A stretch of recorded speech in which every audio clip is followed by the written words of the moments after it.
අන්තරායකර ඖෂධ පාලක ජාතික මණ්ඩලයේ විදිහට බාහිර සේවාංශයෙන් කොහොමද මත්ද්‍රව්‍ය ගැටලුවට ප්‍රවේශ කරන්නේ? ඔව්. බොහොම ස්තුතියි චානිකා. ඇත්තටම අන්තරායකර ඖෂධ පාලක ජාතික මණ්ඩලය කියන්නේ රටේ මත්ද්‍රව්‍ය නිවාරණය ප්‍රතිකාර පුනරුත්ථාපනය සම්බන්ධව තිබෙන ජාතික ආයතනය. ඉතින් ජාතික ආයතනයේ හැටියට ජාතික වගකීමක් ලැබිලා තිබෙනවා.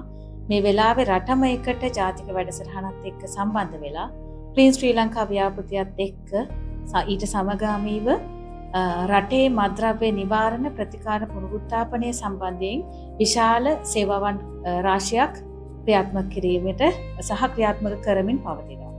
විශේෂයෙන්ම බාහිර සේවාංශය කියලා කියන්නේ අද ලංකාවේ ප්‍රාදේශීය ලේකම් කොට්ටාස මට්ටමින් ඒ වගේම ග්‍රාම නිලධාරී කොට්ටාසවල ප්‍රජාව ඇතුළේ මත්ද්‍රව්‍ය පිළිබඳ නිවැරදි අවබෝධයක් නොමැතිව මිත්‍යා විශ්වාසයන් වල ඉඳගෙන මත්ද්‍රව්‍යයට යොමු වෙලා ඒ වගේම ඇබ්බැහිකාරී තත්ත්වයට පත්වෙච්ච පුද්ගල සංඛ්‍යාවක් ඉන්නවා.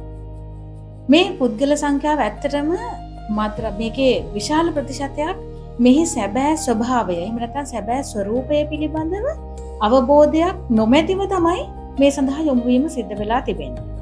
මොකද පරීක්ෂණ වාර්තාවලින් තහවුරු කරලා තිබෙන ආකාරයට මත්ද්‍රව්‍ය භාවිතයට යොමු වෙන්නේ යම් හේතුන් සමාජ විද්‍යාත්මක මනෝවිද්‍යාත්මක විදිහට යම් සාධකයන් නිසා තමයි පළවෙනි වරට භාවිතයට යොමු වීම සිද්ධ වෙලා තිබෙන්නේ. මේ වගේ භාවිතයත් එක්ක ඇබ්බැහිකාරී තත්ත්වයට පත්වෙච්ච පුද්ගලයෙක් ඔහුගේ ජීවිතයේ යම්කිසි කාල සීමාවක් බොහෝ වෙලාවට මේ මිත්‍යා විශ්වාසයන් වල ඉඳගෙන තමන්ගේ ප්‍රජානනය තුල වෙනස් වූ තත්ත්වයන් ඇති කරගෙන මේ සම්බන්ධව තියෙන ධනාත්මක තත්ත්වයක් ඇති කරගෙන මත්ද්‍රව්‍ය සම්බන්ධයෙන් ඔහු නිරන්තරයෙන් භාවිතයකට යොමු වෙලා තිබෙනවා. අන්න ඒ නිසා ඔහු ඇබ්බැහිකාරී පුද්ගලයෙක් වෙනවා.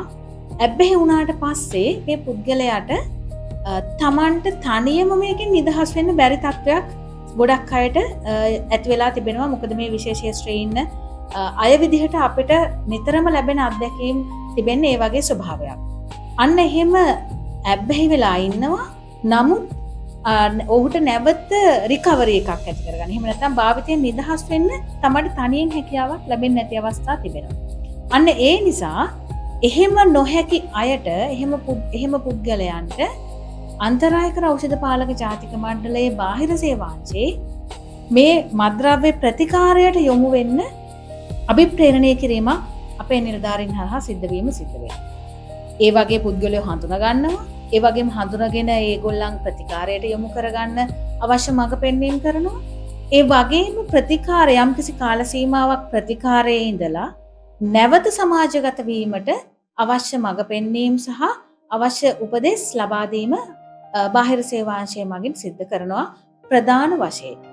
ඒ විතරක් නෙමෙයි බාහිර සේවාංශය මගින් රටේ ඕනම සාමාන්‍යයෙන් රාජ්‍යාංශය වෙන්න පුළුවන්, පෞද්ගලිකාංශය වෙන්න පුළුවන්. අද මේ මත්ද්‍රව්‍ය ප්‍රශ්නය සමාජ ප්‍රශ්නයක් බවට පත් වෙලා තියෙන්නේ.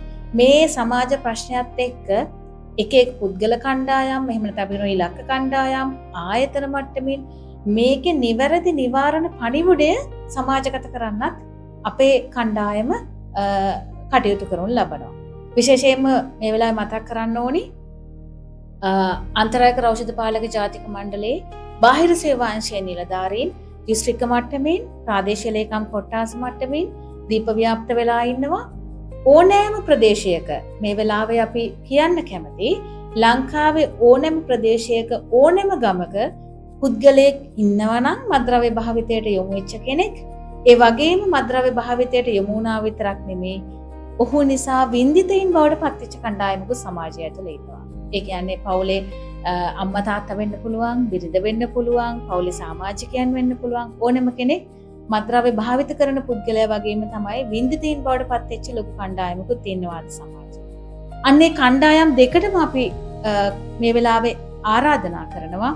භාවිත කරන පුද්ගලයා වගේම තමයි ඒ වින්දිතයින් බවට පත් වෙලා ඉන්න කණ්ඩායමටත් අපේ සේවාවන් සඳහා අපි විවෘතව ආරාධනා කරනවා හැමෝටම අන්තරායකර ඖෂධ පාලක ජාතික මණ්ඩලයට එන්න, බාහිර සේවා අංශයේ ප්‍රතිකාරයන් වෙත එන්න.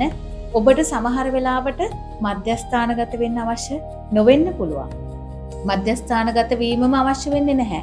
අපිට ඒ පුද්ගලයාගේ නිවසේ ඉඳලා එහෙම නැත්නම් පවුල ඇතුළෙම ඉඳලා ඒ සමාජය ඇතුළෙම ඉඳලා ඒ ප්‍රජාව ඇතුළෙම ඉඳලා ඔහුට ඒ භාවිතයෙන් නිදහස් වෙන්න අවශ්‍ය මඟ පෙන්වීම් කටයුතු අපි සිද්ධ කරනවා අනිවාර්යයෙන්. ඉතින් ඔබට තිබෙන්නේ අපි ඉල්ලන්නේ ඔබෙන් ඒ සඳහා කැපවීම විතරයි. ඔබට මේකෙන් නිදහස් වෙන්න ඕනි කියන අවශ්‍යතාවයේ පමණයි අපි ඔබෙන් බලාපොරොත්තු වෙන්නේ. අපේ සේවාවන් නොමිලේ අපි ලබා දෙන්නේ. ඕනම කෙනෙකුට සම්බන්ධ වෙන්න පුළුවන්. සම්බන්ධ වෙලා අපේ සේවාවන් වෙත ප්‍රවිෂ්ඨ වෙන්න පුළුවන්.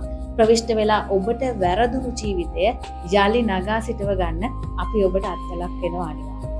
මේක තමයි බාහිර සේවා අංශයේ ප්‍රධානතම සේවාවන් බවට පත් වෙන්නේ. හොඳයි. තව එක් ප්‍රශ්නයක්. බාහිර සේවා අංශයේ විදිහට සේවාවන් ලබා ගන්නවා.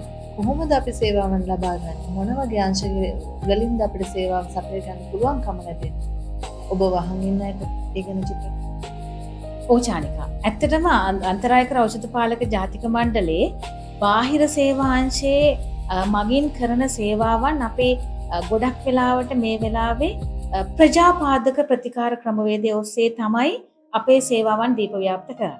එතෙන්දී අර මම කලින් කිව්වා වගේම සාමාන්‍යයෙන් පුද්ගලයෙක් අබ්බැහිකාරී තත්ත්වයකට පත් වෙලා ඉන්නවා නම් ඒ පුද්ගලයා අපි ඉස්සෙල්ලාම තක්සේරු කර ගැනීමක් සිද්ධ කරනවා. කොච්චර දුරට මද්ද්‍රව්‍ය මත යැපීමක් සිද්ධ වෙලා තියෙනවද කියලා අපිට මනෝවිද්‍යාත්මකව බලන්නත් පුළුවන්. ඒ වගේම ජීව විද්‍යාත්මක විවිධ සාම්පල් හරහා ඒක බලන්නත් පුළුවන්. එතකොට ඒ හරහා අපේ පුද්ගලයාගේ යැපීමේ මට්ටම කොච්චරද කියන එක තහවුරු කරගන්න පුළුවන්. ඒ යැපීමේ මට්ටම තහවුරු කර ගැනීම මත ඒ පුද්ගලයා ඇත්තටම අපට නේවාසික ප්‍රතිකාරයකට යවන්න අවශ්‍යද? එහෙම නැත්නම් ඒ පුද්ගලයා ඉන්න සමාජය ඇතුලේ ප්‍රජාව ඇතුලේම තියලා පවුල තුල මෙයාට කොහොමද අපි ප්‍රතිකාර ක්‍රමවේදයක් ක්‍රියාත්මක කරන්න පුළුවන්ද කියලා අපට බලන්න පුළුවන්. ඒ යැපීමේ මට්ටම. ඒ වගේම තමයි ඊට පස්සේ අවශ්‍ය නම් ඔහුට සමහර වෙලාවට මද්ද්‍රව්‍ය භාවිතය නිසාම යම් යම් මානසික ගැටලු වලට පත් වෙලා තියෙන්න පුළුවන්. අන්නේ මානසික ගැටලු වලට ආමන්ත්‍රණය කළා අපට ඔහු සෞඛ්‍ය වෛද්‍ය සායන වෙත යොමු කරන්න පුළුවන්. මානසික සෞඛ්‍ය වෛද්‍ය සායන වෙත. එහෙමත් නැත්නම් අපට පුළුවන් අපේ ප්‍රාදේශීය ලේකම් කොට්ටාස මට්ටමින් අපේ මද්ද්‍රව්‍ය නිවාරණ ප්‍රතිකාර පුනරුත්ථාපන උපදේශන නිලධාරීවරයෙක් හෝවරියක් ඉන්නවා. අන්න ඒ පුද්ගලයා හරහා අවශ්‍ය සේවාවන් ලබා දෙන්න අපට හැකියාවක් තිබෙනවා. ඒ කිසිම ක්‍රමයකට යොමු නොවන කෙනෙකුට පුළුවන් අපේ 1927 ශනික දුරකථන උපදේශන සේවාවට කතා කරලා ඒ අවශ්‍ය සේවාවන් ලබා ගන්න පුළුවන්. මේ වගේ අපට පුළුවන්කම තිබෙනවා මේ සමාජයේ යම්කිසි ජීවිතේ මොනවා හරි හේතුවක් මත අත්වැරදීමකට ලක් වෙච්ච පුද්ගලයෙක් ඉන්නවා නම් ජීවිතේ වැරදුනා නම් හැබැයි ඒ වැරදුණු ජීවිතේ නැවත යලි නගා සිටව ගන්න අපට අවස්ථාවක් දෙන්න පුළුවන්. ඔය කියන්නා වූ ඕනෑම ක්‍රමවේදයකින් අපට පුළුවන් මේ පුද්ගලයන් වෙත අවශ්‍ය සේවාවන් බාහිර සේවාංශය ඔස්සේ දීප ව්‍යාප්ත කරන්න. අන්තරායකර ඖෂධ පාලක ජාතික මණ්ඩලයේ බාහිර සේවා අංශයේ සේවාවන් ඒ වගේම සේවාවන් මේ අපි අහගෙන ඉන්න ඔබ කොහොමද අන්තරායකර ඖෂධ පාලක මණ්ඩලයේ බාහිර සේවා අංශයේ තියෙන සේවාවන් සපය ගන්න කොහොමද ඒ ගැන දැනගන්න කියලා මම මද්ද්‍රව්‍ය ප්‍රතිකාරය විතරක්මද නිවාරණයටත් බාහිර සේවා අංශය ක්‍රියාත්මක වෙනවා. ඔව් අනිවාර්යයෙන්ම චානිකා බාහිර සේවා අංශයේ ප්‍රතිකාර පුනරුත්ථාපන උපදේශන සේවාවන් වගේම තමයි නිවාරණාංශයේ ප්‍රවේශයකුත් තිබෙනවා. එතෙන්දී අපි රාජ්‍යාංශයේ පෞද්ගලිකාංශයේ කියන සෑම අංශයකම නිවාරණ ප්‍රවේශයක් අනුගමනය කරනවා. අන්තරායකර ඖෂධ පාලක ජාතික මණ්ඩලයේ මේ සඳහා නිවාරක අධ්‍යාපන පුහුණු අංශයකුත් ක්‍රියාත්මක වෙනවා. එතකොට මේ අංශ දෙකමකින්ම මේ නිවාරණ ප්‍රවේශයකුත් ක්‍රියාත්මක වෙනවා. අන්තරායකර ඖෂධ පාලක ජාතික මණ්ඩලයේ බාහිර සේවා අංශය කියලා කියන්නේම මද්ද්‍රව්‍ය ගැටලු ඇතුලේ ඉල්ලුම සහ සැපයීම කියන අංශයන් දෙකම වෙනස් කරන්න අඩාල කරන්න ක්‍රියාත්මක වෙන සේවාවන් සපයන අංශයක් විදිහට තමයි ඔබතුමිය පැහැදිලි කරේ.